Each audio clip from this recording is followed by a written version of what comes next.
What's up, everybody, and welcome to another episode of the Abundance Podcast.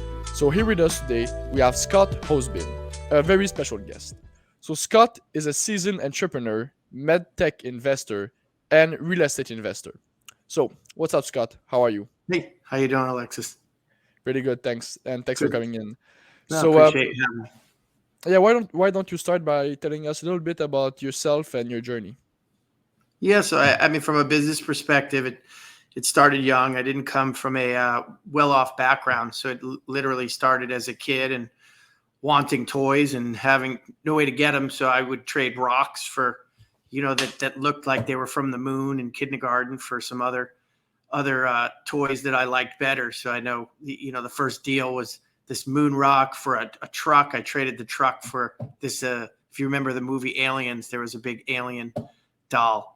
And then that was the first time I learned about regulatory compliance, because I came home and my parents said, "Where did you get this doll?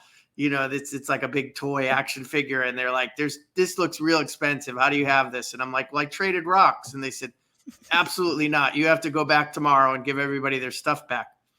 But so it was interesting there. You learn about, regulatory, but it was also interesting in like understanding the value propositions, and that, when I went back and I said, "Hey, I need my rocks back," no one wanted their toys back, even though the toys were more valuable to buy to them.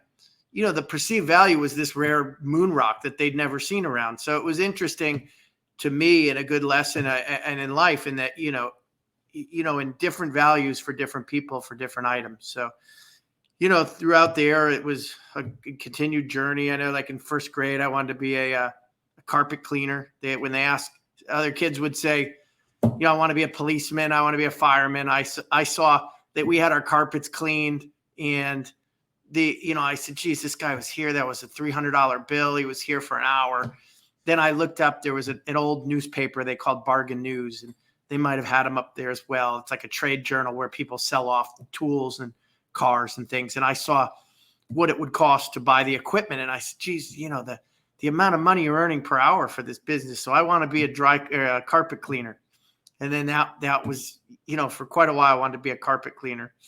And then just kept going with a paper route. And I started a small lawn business where we would go knock door to door and do lawns. Cause it's, as growing up, I just always looked at everything as, I never saw sort of a dollar amount. It's more of, what do I have to do to get that? What's the work I have to do? So when I see a bike I want to buy, I go, okay, that's 20 lawns that I got to mow, and like 10, rake the leaves or shovel the driveways, depending if it's winter. We used to get a good amount of snow.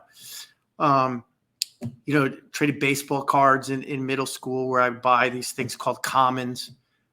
They were big packs of baseball cards that were $12 a piece, and you could get $20 from kids in school.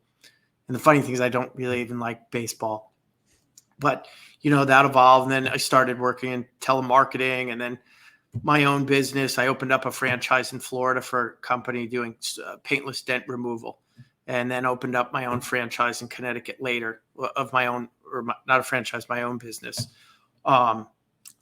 And then transferred in college. I felt I was doing really well. And oddly, I said, I want to go back to college. I want to go to college. I want to save up money and go to college. That's what like kind of fancier rich people do, because for me as a kid, I knew you could be a plumber, an electrician, and then there's doctors and lawyers, but you're not allowed to be that because you're not rich. You don't have money to go to school. So then when I saved up 70 grand or so in my business, and I'm saying, I gotta, I have to get, I bought all the cars and boats and traveled a bunch. And I said, I want to get a degree. I was thinking about going to med school. So then I decided to go back to college. I was about 27. And the odd thing is, my mom was upset because she's seeing the money coming in for the business, and they're old school. They just never like change. Where for me, I've always thought, I could sell candles and make millions. You can make money doing anything in the world. There's someone out there selling matches, making millions a year. There's someone selling candles. There's someone selling soap. So it's really important to be doing what you want to do. Like, the idea of chasing one certain thing for money is a bit silly, because there's people making massive amounts of wealth doing a numerous amount of things. So it was important to me to be doing what I wanted. And I felt that if I kept in my business, I'd be trapped, a degree gives you sort of latitude. So I went back, I went for phys ed because that filled most of the pre-med requirements. But there's no almost doctor. So I'm, always kind of thinking backup plans. So I said, okay, well, I couldn't go to get into med school. I wouldn't mind being phys ed teacher. And so it still filled the requirements. And in the meantime, I had run for public office to oversee our city's Board of Education, because going to school, I just always thought I was a little bit bored. It wasn't exciting. I feel like, you stop getting new stuff around 6th, 7th grade. And so the only thing is school, and you want to make that better. I ran for the Board of Education to oversee that. So in my last year of college, I got elected to the city's Board of Education, which is interesting to be, now you're sitting atop your, the school system you just went through.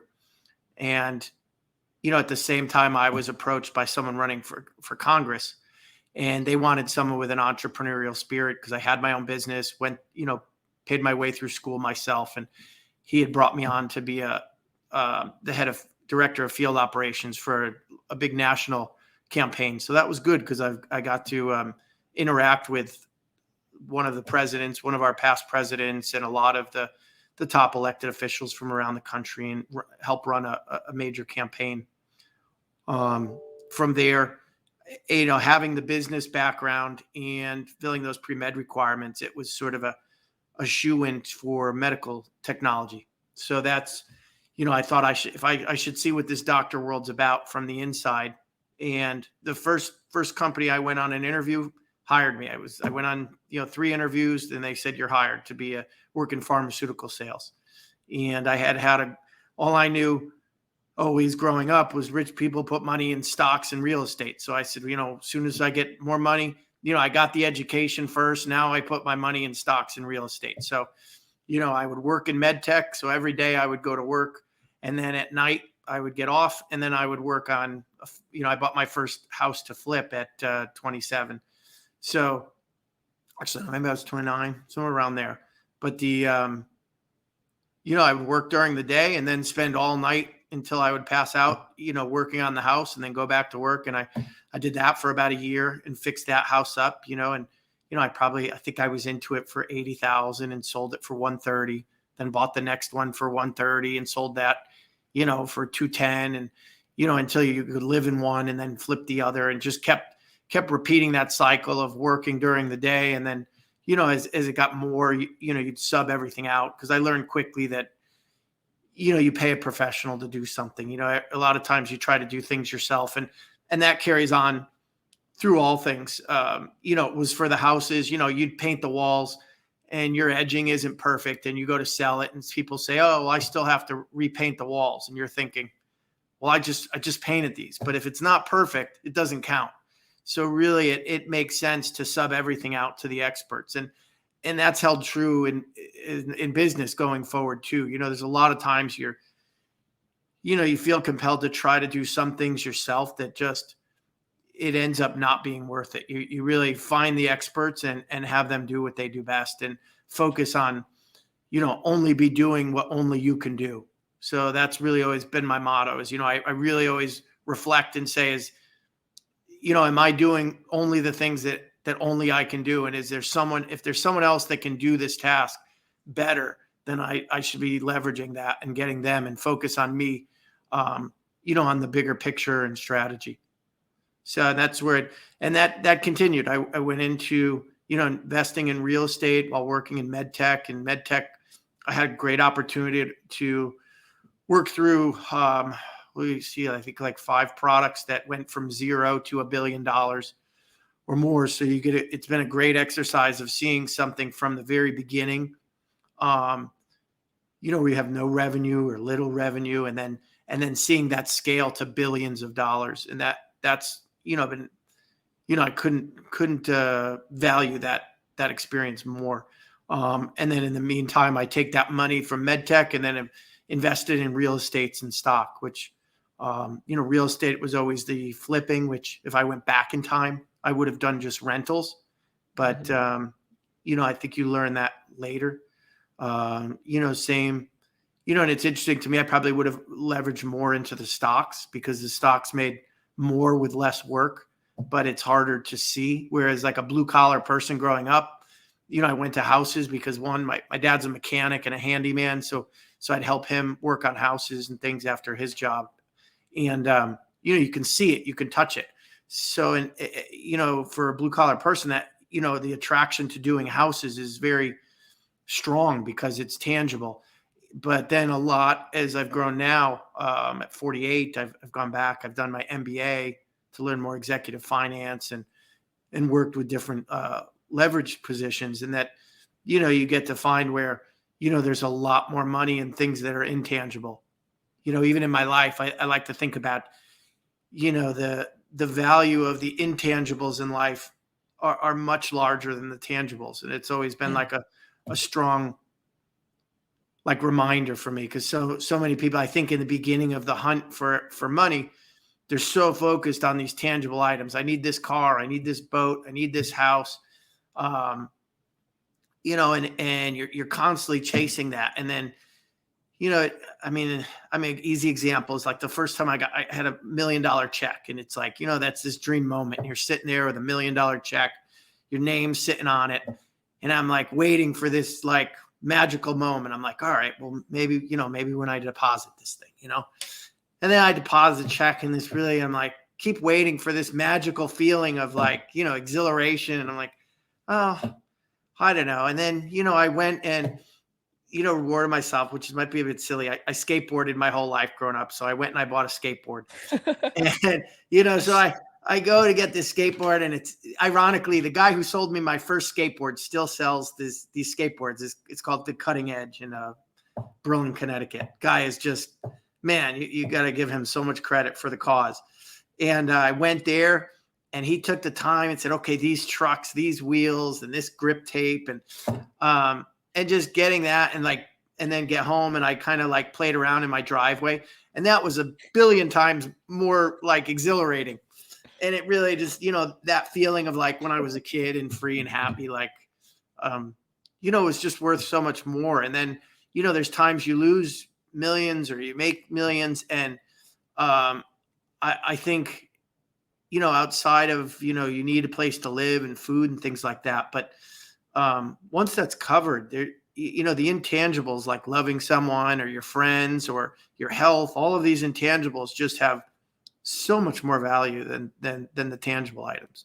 And then, so now as, I work in business, it's like more in pursuit of the intangibles than any tangibles. But, I don't want to go too long because Yeah, no worries. That's funny, the image of a full-grown man getting his first $1 million check and then buying a skateboard and playing in his driveway. yeah, that's like, yeah, that's, way more rewarding, which is odd. It was, it's a milestone, but it's, then the government comes along, and, the funnier part is, I'm thinking, as someone coming from not a well-off background, you don't have guidance. And I go to the tax guy, and it's the year for the taxes. I'm like, okay, well, do your accounting thing. Like, how much I'm figuring rich people, the accountants, they do all this funny stuff, to make it all perfect. And he's like, no, man, it's right on paper. You have to pay the 40% or whatever it was, and so then then there was the state tax, and I'm going, oh my God, like, they take, it was almost half of the check by the time you're done. So that hurt more than getting it a bit, so you're still a happy moment, but it was a lot of learning lessons. And that, it's just that skateboard, and that it's, not the skateboard itself, but that feeling of just carefree and poking around is worth more. And so right now, I know you worked in med tech, right? You were a pharmaceutical salesman, as you put it. Are you an investor right now in the med tech? Yeah, so I still work with a medical device company. I invest in some med tech companies, and so I'm still very well versed. I help connect a large number of companies with sort of a intellectual capital as well, and like help guiding them just from in that early stage process. So what do you look for when investing in a company? Like, what's your niche?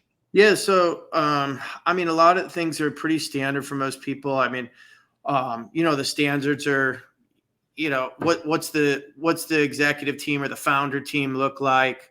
Um, do they have any proprietary technology or, IP, or they're, you know, not usually as much of trademark value for medtech because they're brand new, but you're just looking at, what kind of IP and what values they have there. Have they ever executed on a startup before? And then that's from there, it starts to move back towards like the fundamentals of the device itself. And that's where I think it's a big separation for me and a lot of folks that, I have some folks that like funds that will pass deals by me just to get some insights. And they might have some kids from like Stanford or something of that nature. And they're looking at the deal and it looks good because the fundamentals on paper look good. But they haven't spent the time inside of hospitals, inside of a doctor's office, working with patients.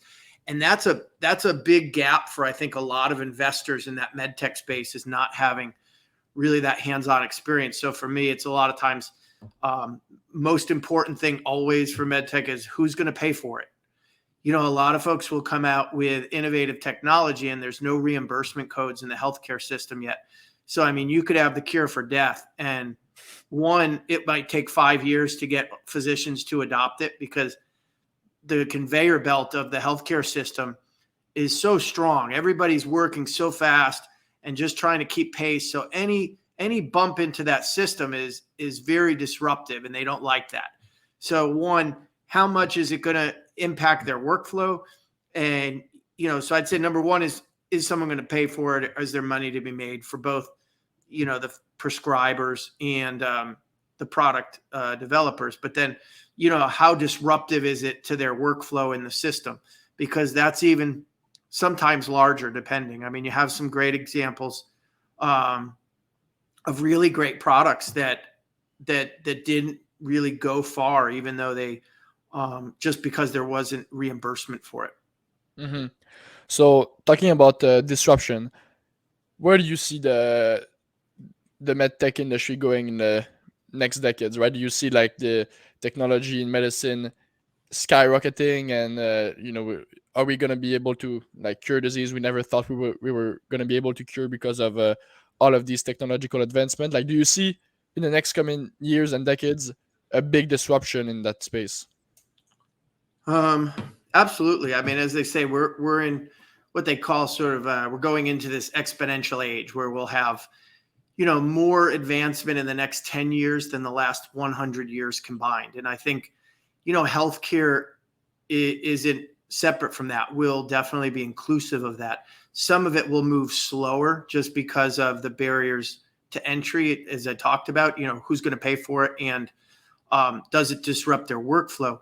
But there's a lot of the bigger changes, I would say, is your integration of artificial intelligence for a lot of the imaging companies. We're at the point now where they're doing as well as many physicians in reading, or as radiologists and reading reports. I don't think it's going to replace radiologists, but it'll become, an augmentation to make them faster. So I think one of the things that each physician will become more and more valuable. So if you say, say a physician for easy math, does $3 million a year in billing. I think through the augmentation of technology, we're going to be able to make that same human being produce maybe a 50 to 100% increase in the amount of capacity they could, as they integrate in sort of AI chatbots that will do sort of a pre-interview with the patient and do the, a simple like diagnosis or a differential, to weed it down to it's one of these three things, so that they don't have to go through that. So I think right now the workflows in the healthcare system are very antiquated, as good and bad as it is. So I think there's some bads to the amount of private equity that's going into the healthcare system. I think you're going to see I don't think you're going to see many. So like in the US, we had a lot of private practice physicians. You're starting to see that disappear. I think it's almost all private practice physicians say in the end of 10 years will go and work either a hospital system, private equity group. And I'm not sure that that's great, but what I do think the good parts of it will be is the integration of technology to augment the physician's Mm-hmm. effectiveness. But a lot of devices, I think, there's some advances in CRISPR and some biologics that are going to cause some major advances. I think one of the other biggest advances, there's companies like Insilico Medicine that created artificial intelligence, like using generative AI, like you might have heard of with ChatGPT, but to identify molecules or targets for these molecules that can cure different disease states that we wouldn't have found manually probably for hundreds of years, and they're doing it fast and rapidly. And that's going to be a major advancement to the number of treatments that we're going to have going forward. And it'll, I believe, reverse the trend. I was literally losing sleep over my concern of getting through finding new molecules and getting through the regulatory pathways had become so prohibitive because of the cost and the amount of time to find another new molecule.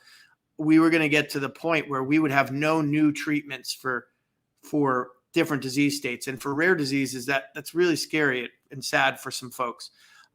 Where now with this AI technology and identifying new molecules, I think that's going to be a big boost for our healthcare system, the treatments we have available. Mm-hmm. So when you invest in a company, do you focus on medtech companies that uses AI and that develops some kind of artificial intelligence to help the industry?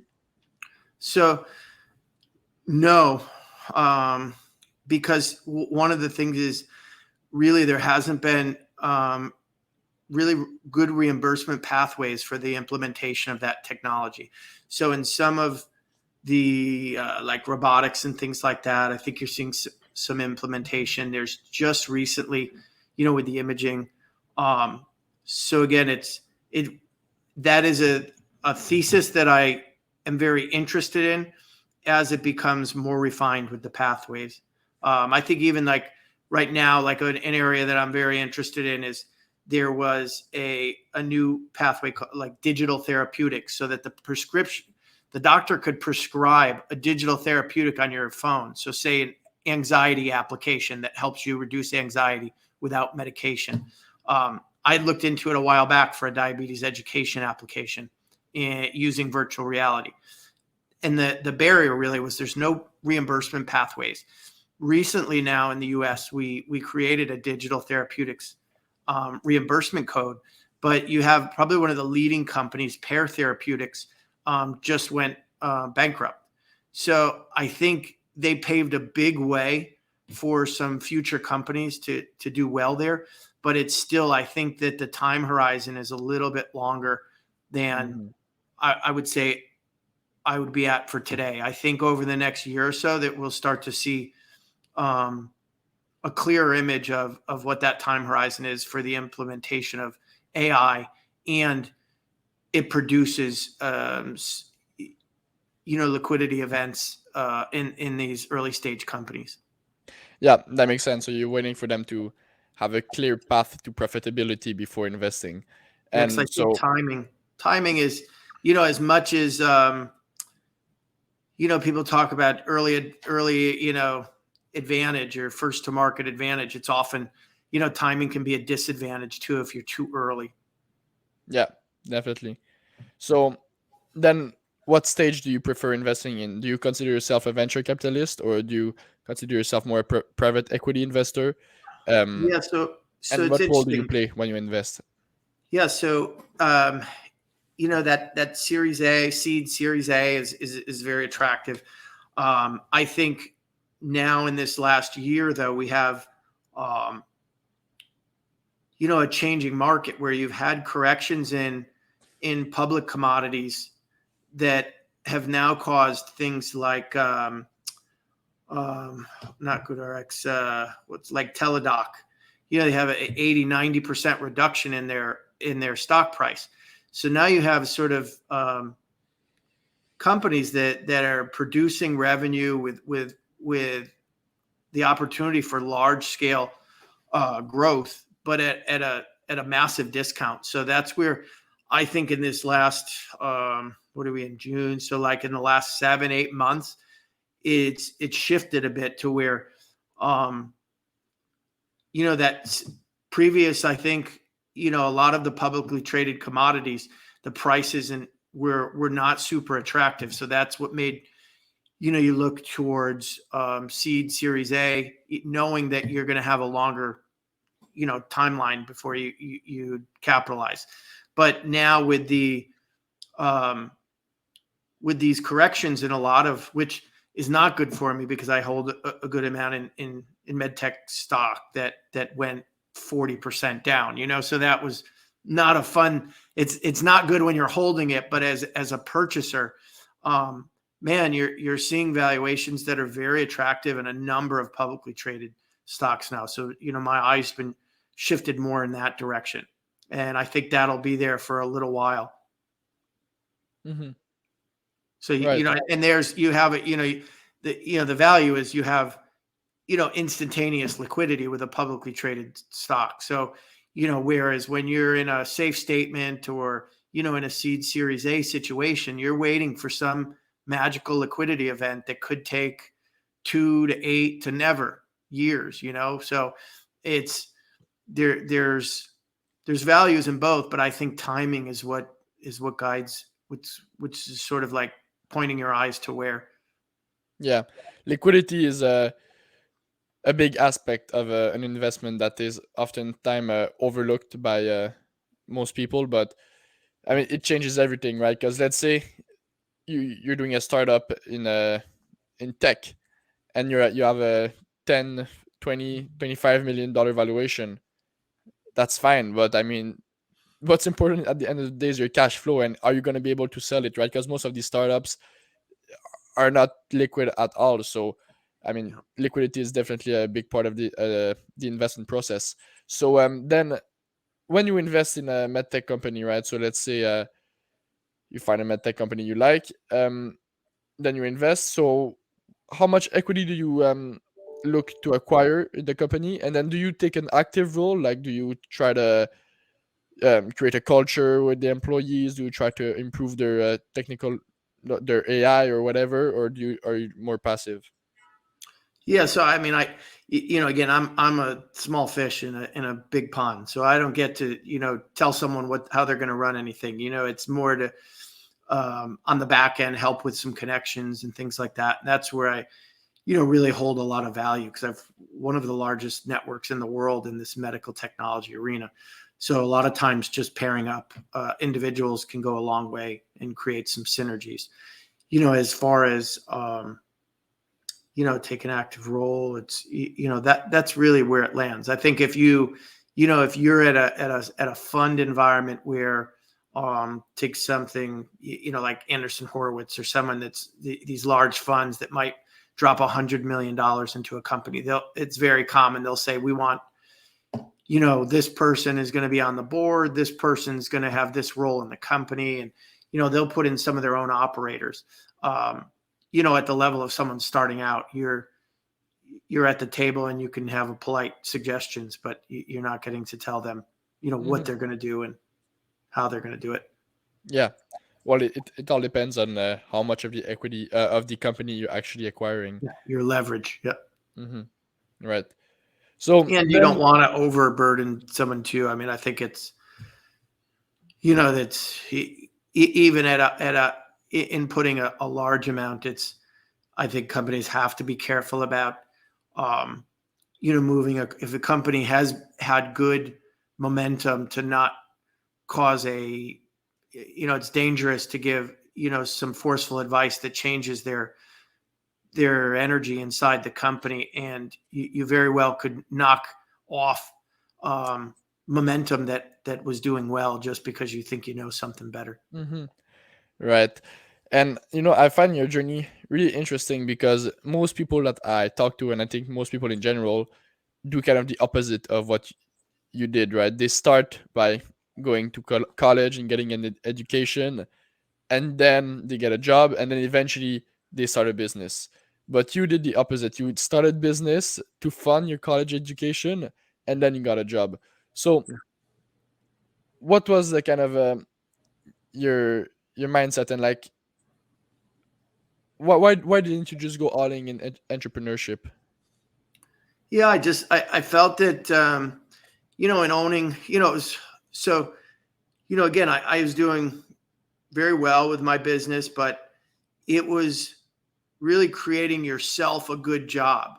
And I felt trapped that if I did this, then I would be doing just this forever.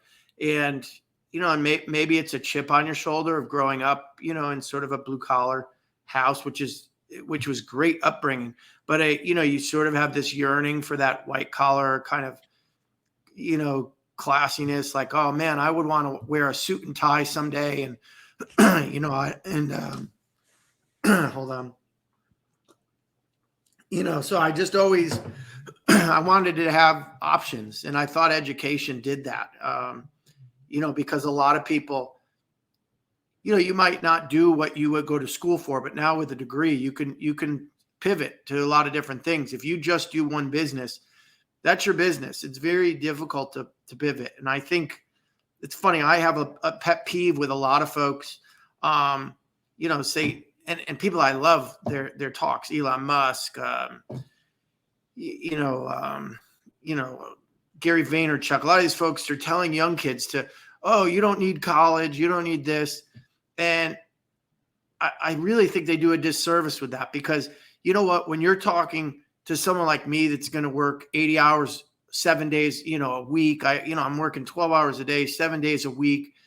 I'm entrepreneurial. You're right. I don't need college. It has no impact for me. But, I have a lot of friends that they need to go to college. Mm-hmm. They're not going to work 12 hours a day.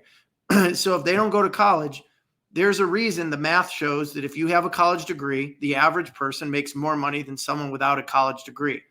So I think when people are a little reckless with their advice, when they say it blankly or blanketly to a bunch of young adults and say, screw college, whatever, you don't need it. Well, you know what? That's stupid. The math shows you make more money on average with the education. Mm-hmm. Now, if you are an entrepreneurial person and you're willing to work 12 hours a day, 7 days a week, and never stop and grind, absolutely, you could get away without college. But, and so for me, that was a big thing. I wanted to go to college. I wanted the idea of having a degree and having options later down the road. And that's, as a pursuit towards this. I thought of medicine as sort of a, higher end place to operate. Mm-hmm. And it's been a great decision. I really, going to college, I appreciate more than anything. I even went back and just finished an MBA. It did nothing for me in my job or career in a sense of like getting me a better job that day. But I really wanted a lot more experience around corporate finance and some of the things that I hadn't been exposed to that they go through in an MBA program. And I even took another program at MIT on taking medical devices from concept to market. So I think that, there's really no point that you should stop continuing your education. Yeah. Never stop learning, right? It seems like it also came from a passion for learning new things. Yeah. Mm. And so then right now you mentioned that earlier in the podcast, before the podcast actually, that you're also looking to launch an investment fund, right? So can you tell us more about like what are your plans for that venture? Yeah, so I'm in talks now with the company about creating an investment fund for residential real estate that'll be placed on a fractional marketplace and fractionalized there. The thesis is very strong because as an investor in the fund, you can buy up residential, say a single family home, and say it was $100,000, and then place that into the fractional or fractionalize that asset on something like Realty Bricks, and now you can maintain a 10% ownership of that, or residual payments that you would be getting $100. Say if it's renting for $1,000 a month, you would make money. So say we bought this house for $60,000, fixed it up for $20,000, you're into it for $80,000. You sell it for $100,000. The fractional marketplace will buy it for its, estimated, based on an appraisal, what's its appraised retail value. Mm-hmm. And you'd place it on there. And then folks that work in a number of different jobs that maybe don't have the funds to go and purchase their own property, but they have, say, $5,000 saved up, they could invest just like they would a stock, but on that property, and then take a piece of the return of the rental income that comes in. And then on the fund side, those folks might make some money on the disposition of that original property onto the fractional marketplace, but then they'll also have some residual income that would come in. So it would be an evergreen fund, which means it's going to keep returning money long term. So, in the fund world, you have open-ended funds and closed-ended funds, where closed-ended might be, say, we have a date certain when we're going to close this fund down, like 5 to 8 years is a normal timeline, 8 years or so, where this would be an evergreen fund and investors would be able to return money in perpetuity. Right. So then the fund would acquire the house and then sell it on the fractional marketplace, and it will acquire different properties and then sell it on the marketplace, and then it'll make money because of there's a premium that you sell it for, I guess. Correct. So whatever that appraised retail value. So Okay. it's just like flipping normally. Like if I've done 100 or so of these flips before, you're buying, could be a foreclosed asset that someone's selling, these aren't, you don't normally get that good of a deal, but say they are out there. Say you bought it for $60,000, and you put in $20,000, you own it now for $80,000, but the appraised value, or you can just think of it as sweat equity for you going and fixing this thing up. It's now worth $20,000 more because someone could just move in and not have to do a thing. Right. So that's where that fractional marketplace now can buy a property that's move-in condition that needs to do nothing. And so there's that value. It pays that fair value. Mm-hmm. And so how scalable do you think it is, right? Like it's single family, or like maybe small multifamily house that you're selling. So can you scale to hundreds of millions of dollars for your fund? Exactly. So, an initial fund, we wouldn't do hundreds of millions, but it is scalable on both ends. So the fractional marketplace is scalable, and the fund is scalable. As any, with real estate, you always have that option. And the nice thing is, you can go into different asset classes, like you talked about. At first, we'll work with single family residential rentals, and then move into, larger multi to commercial. Because right now the marketplace can only take in accredited investors because it's SEC registered, where in the future it'll be able to take in non-accredited investors once it completes its Series A.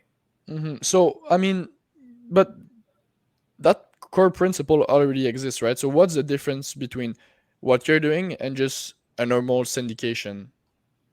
Well, syndication would be totally different. But you have other companies that do fractional marketplaces where they do something like through a DAO, which is, just think of like a computerized contract with some people. So like you all manage a property in a group, which I think a DAO would be similar to a syndicate. But one, you're not doing, that's illegal. Under the eyes of the US government, you're doing something illegal. And I think the days, it's very similar to what you're seeing, the lawsuits in a lot of the crypto exchanges and markets. The government is going to say these are a security. These need to be registered and you need to be approved through the SEC. The problem with a lot of these DAOs or other organizations is that they're doing this without SEC registration. Some others there are a few that do as well.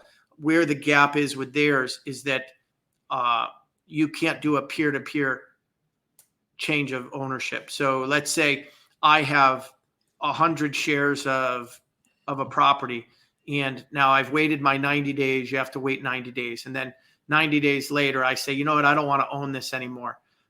And I paid $100 a share. Now the property magically went up. Now this property in the last 90 days, this area is hot. It went up, 50%. I can sell, you can say, Scott, I want those shares and I'll give you $150 a share. I'll be able to sell those to you directly rather than the company having to take it into the company and then disperse it out of the company. Okay, so that would be the big difference between a syndication.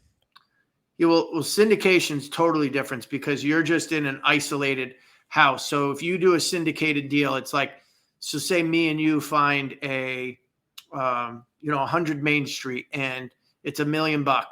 We're going to put $1 million in. So we go find 10 investors and everybody's going to put 200,000 in.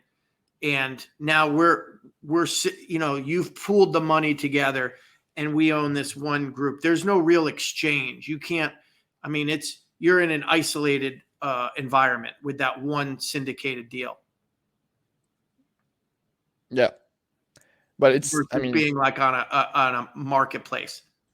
So the main difference is that the shares are not transferable with a syndication, but it's the same. The same principle, right? You're acquiring a property. You're getting investment to acquire a property, and then you're splitting the revenues, and similar. Yeah, in the same way that a stock is, like a syndicated deal of a company. Right. You're fractionalizing. All you're doing is turning a property into a stock, and fractionalizing that value and the return. And you're looking for single family, you said? Correct. Why not like bigger properties? You just like anything, you have to scale. So get all of everything working. In each of any kind of a project, it's typically, you do sort of some people say a minimum viable product. I like to say, like Amazon's phrasing, minimum lovable product. So to have that first and make sure that everything's working right. There's a company that did a similar concept recently, and their math was off and they missed some of their payments. They lost 40% of their shareholders instantly. So I think, if you're going to have any longevity in most applications, it's very dangerous to go too fast, too quick. Mm-hmm. Yeah. Overgrowth is a big reason why companies fail, right? When they grow too fast and exponentially, and they cannot keep up with the management. So then in your personal portfolio, do you only invest in single family, or are you now in multifamily as well, or commercial? So I typically always focus on single family. We've been trying to look at a number of different commercial assets. I would like to move towards, it's like a ladder you climb, I think, in real estate investment. You do this, I guess now it's a new step on the ladder is sort of these short-term rentals. Some people do arbitrage with short-term rentals, and then you buy your own. I've always, bought the asset, fixed it up, sell it, and look towards a lot of the commercial, to move towards commercial investment. In the last couple of years, everything I'm underwriting really hasn't made sense to me relative to the other investment opportunities. The cap rates have been extremely low, and that's where you're seeing a lot of it fall apart as of now, because the math just doesn't make sense. There's a lot of assets that are selling at a 3 or 4 cap, and interest even then was 4% or 5%. Now with interest, in the 7s or so, if something's not an 8 or 9 cap rate, it doesn't make sense. Basically, if the only people that I'm seeing a lot invest in commercial real estate now are people that say you had a fund, which is something last year I was working on a fund, and I think it's a bit dishonest. A lot of these fund managers are taking in people's money knowing that it's not going to do the returns that they're saying, because they're basing a lot of the return on a growth in equity that isn't likely to come. So they're saying to their investor, okay, this might return 5% a year off of its rental income, but the value of this property is going to be double in 5 years or 8 years when we sell this. So that's where you're going to get an 18% internal rate of return. And they know full well, like if you have CoStar, real capital analytics, like these programs can tell you what are your likelihood. And we're seeing some like rental retraction in pricing. So if you're, and that's going to correlate to the value. So there's no way you have an increase in interest rates. So that's the cost of debt, that these properties are going to go and double in value. It's mathematically impossible. But some of these fund managers now, if you collected $100 million and you get a 3% management rate, there's $3 million a year going into your pocket, whether that makes 0% money or 20%. So that's the thing that's just not me. Like unless I know 100% in my heart that I can return, and I think as a new fund manager, you really need to be able to return around an 18% return, unless you're doing something safe. Like, I looked at doing a debt fund for hard money lending, and you can do 8% because it's very safe. But the moral is, for me as a person, if I'm taking $1 from someone, I want to know, at least in my heart, 100% conviction I expect to give that person the return that I'm saying. I find a lot of funds now are in an awkward position that they make their livelihood through this money, and so they take the money in knowing it's not going to do well, just so they can get their management fees. So I'm seeing them have to buy properties at these 3 and 4 cap rates that are never going to return well. Yeah, you see, when you start a fund, your main value should be under promise, over deliver. You never, because it's all about the expectations that you set, right? So let's say for my hedge funds, if I want my hedge fund, if I promise a 40% return and I get a 30% return, even though it's an amazing return, it's gonna the investors are gonna be unsatisfied about it. But if I promise, I promise nothing. But if I say I'm going to do a 20% return and I have 30% return, the investors are going to be psyched. So it's all about managing the expectations. And at the end of the day, if you cannot deliver the returns that you're claiming, it's like procrastinating the the harm that it's going to cause you, right? Because eventually your investors are going to be mad, you're going to have a bad reputation, and you're going to and that's the thing then about the management fee, right? If you have a management fee, then you're not really incentivized to perform that much. And in our fund, personally, we don't have a management fee for that reason, right? Because we want to incentivize ourselves to perform.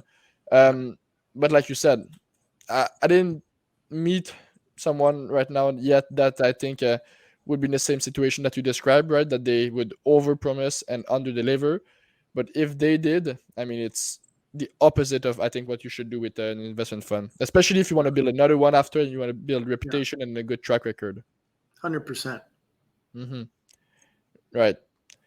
So yeah. And so then what's your target return for your fund? And I know it's not structured yet, but like what are you thinking?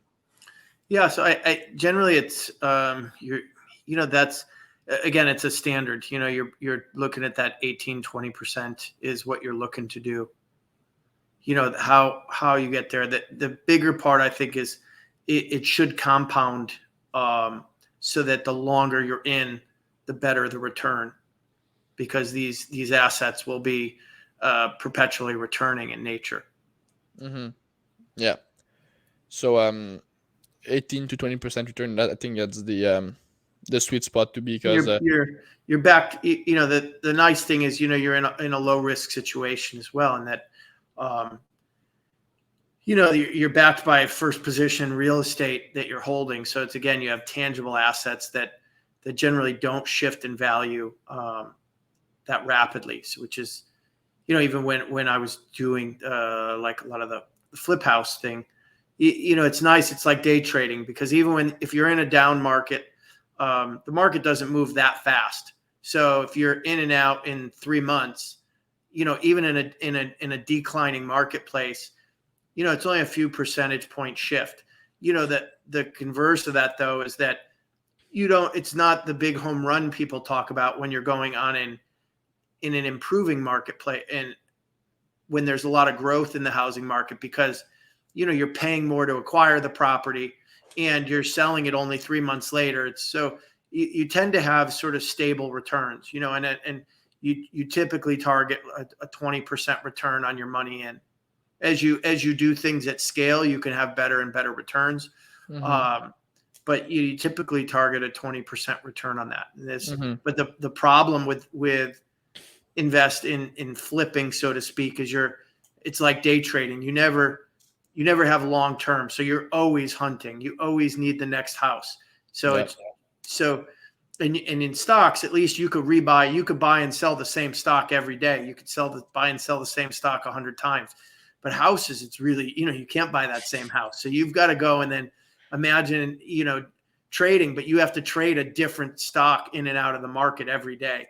Mm-hmm. It becomes, that's a little bit more, and you don't get any residual income from each of those. So the idea of moving it into a fractional marketplace solves that problem by having a placement where you create some residual returns in perpetuity and forever.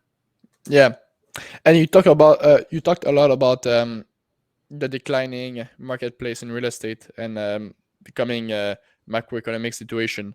So then, I want you to can you share a little bit more your insights about the situation? Because I'm bearish as well. But I think right now most people are bearish because I know almost every indicators are indicating that there's a high probability of the US coming into a recession. But like without talking about the main known factors, what is your insights on the coming years? Yeah, I mean, if I had a quick guess, I expect another year of things sort of hanging on, and then we go into a declining marketplace that varies regionally based on migration because of tax rates across the country. So you'll see a migration of folks from high tax states to lower tax. So those areas with lower tax might have a little bit less or a softer decline. But I think nowhere is going to avoid at least a 20% correction. Then you get into the 30s, and then when everybody's in absolute terror, that's where you can find some deals at a 40% or so. I mean, it's been 30 years of me watching it. And the most interesting thing is people in real estate every time tell you how it can never correct. It's never going to happen. It's like you're on a sunny day and someone goes, there is no way the moon is coming up tonight. It's going to stay sunny forever. And you're sitting there going, well, I've watched it every day go up and down, up and down. Yeah. This is the nature of the beast. I think there's a lot of potential for a harsher correction this time. And maybe harsher just means even more similar to 2008. But if you look at it, we should have had a correction probably 4 years ago or so, maybe more, probably 5. But the U.S. governments and a lot of governments around the world, I mean, China massively, but there's been a lot of infusion of governmental cash. So you've had quantitative easing 1, QE2, QE3, bond buybacks. There's all of these. Then you have PPE money that's going in. A lot of these things have an impact to increase these housing prices. As that starts to come back in, the inflation on costs. We're right now in the longest the number's been tracked on the affordability of renting versus owning. Right now, it's never been less affordable in the most recent graph, as long as they've tracked it, like 30 years. So, it's much more, renting right now is financially a much smarter decision than buying. Yeah. I know that house people bash me for that because they have their why, but if I was telling someone, I would say, no, you should wait. I mean, Hmm. But If then it's what you just described is one of the reasons that I asked you earlier about multifamily, right? Because you're in single family, a space that will get hit by the potential real estate decline. But multifamily, they're more recession proof. So what do you think about yeah, that? in rental markets, I think you know you I think some of these smaller no one's going to escape the correction. I don't care what market you're in. Pick it. There's going to be a retraction, in my opinion. So, and for multifamily real estate, I think um the in some ways that some of the smaller properties may have a softer landing, like your 1 to 4 families. Some of the larger assets are, because of the increase in cost of debt, is going to cause a correction there, and you're going to see some retraction in rents. And I think that it's kind of I don't know, like if you've ever shot a gun, if you're 8 feet away from your target, and you're an inch, you're a hair off. By the time it hits the target, maybe it's an inch away from the center. But if you're off that same amount, but 100 yards back, it's 3 feet from the center of the target. When you're operating in multifamily, you're 100 feet back or 100 yards back. So when the correction that small correction is going to cause big waves. Not that I think it's going to go in half or anything like that, but I think we are going to see some severe issues with folks that have to sell off because of their shorter term debt notes needing to be refinanced. Some of these folks have 3% debt, 4% debt that need to refinance at 6%. That's your entire margin of profitability on a 200-300 unit building. Hmm. So, I think there's definitely going to be a little bit of a wave. And I think, some of the bigger problems there too that make me a little leery. I'm I'm a big real estate person. I love it. But the things to caution also is, COVID was a new intervention of the government into um, rental properties. You had the government say to a private owner of a property that you own, hey, that person doesn't have to pay you rent until this emergency order is over. Yeah. I know a number of people that lost their life savings in that. They think every person that owns a property is a billionaire, which isn't the truth. The reality is many are people that work a normal job and have invested in multifamily property as a way to save for the future. And these folks do not have the capital available to go and float an entire house full of people not paying rent for months. Hmm. Um, Now that that's stuck, I think you're seeing the increased risk of that again with another, which is scary to me. I was watching a clip the other day. They talk about the next pandemic in 2025. It's like they're telling you this thing's going to happen, and we're preparing for it. If something like that happens, um, and governments continue to put increased restrictions on your ability to collect rent, I think that's going to have a little bit of an impact on the multifamily space. I think, your commercial is safer in the sense of you have less risk of government intervention, but you have more risk of, during a lockdown or something of that nature. But Or just the culture shifting into remote working instead of in-person working. And we already saw it in the yeah, commercial real estate space, in the office yeah, space, right? The price are starting to decline yeah, uh, a lot. So you have a cultural risk in commercial real estate as well. Well, I yeah, mean, not so much in malls. Well, even in malls, because most people are starting to shop online rather than in person. But yeah. yeah. No, right with you.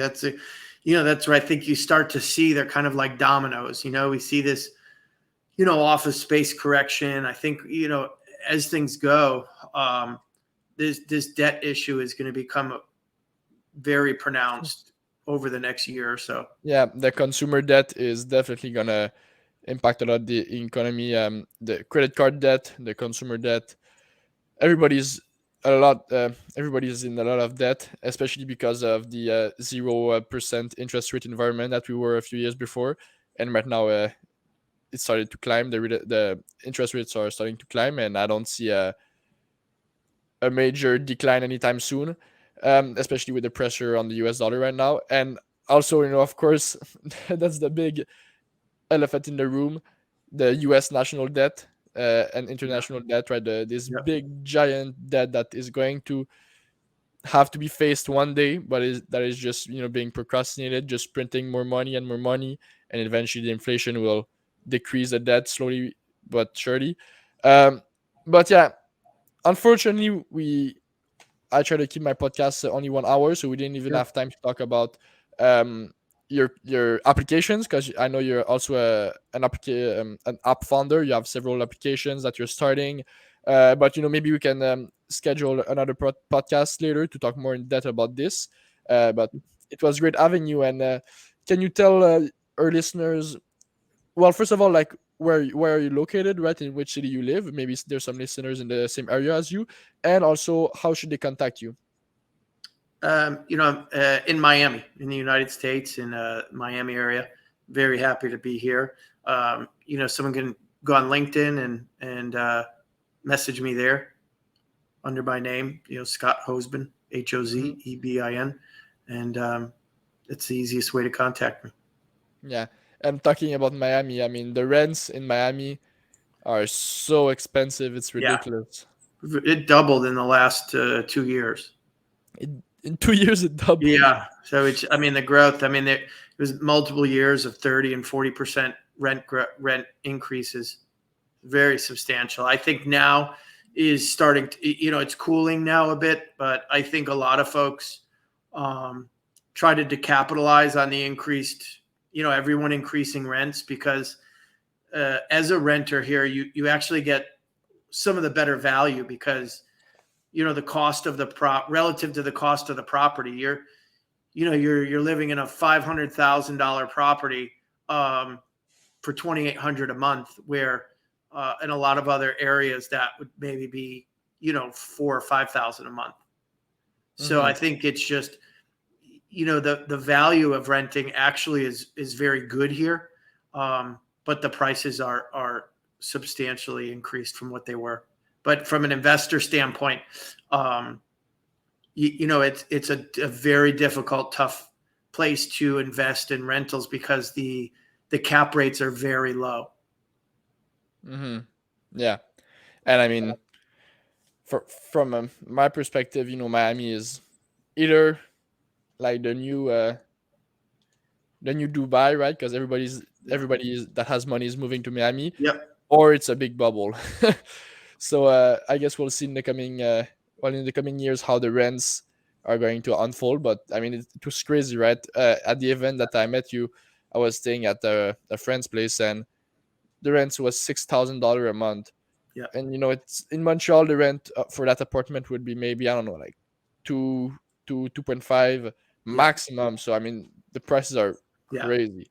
Really But expensive. yeah, so thank you a lot. Thanks a Thank lot you. for coming in. Good It was talking to great you. talking to you. I mean, the 60 minute passed by really quickly. Yeah. Went quick. It was fun. And yeah, if you want to get in touch with Scott, just shoot him a text on LinkedIn. I'll put his LinkedIn profile in the description of the video. And take care, guys. Appreciate it. Thanks for Thank you. listening. Have a All good one, right. my friend. Be well.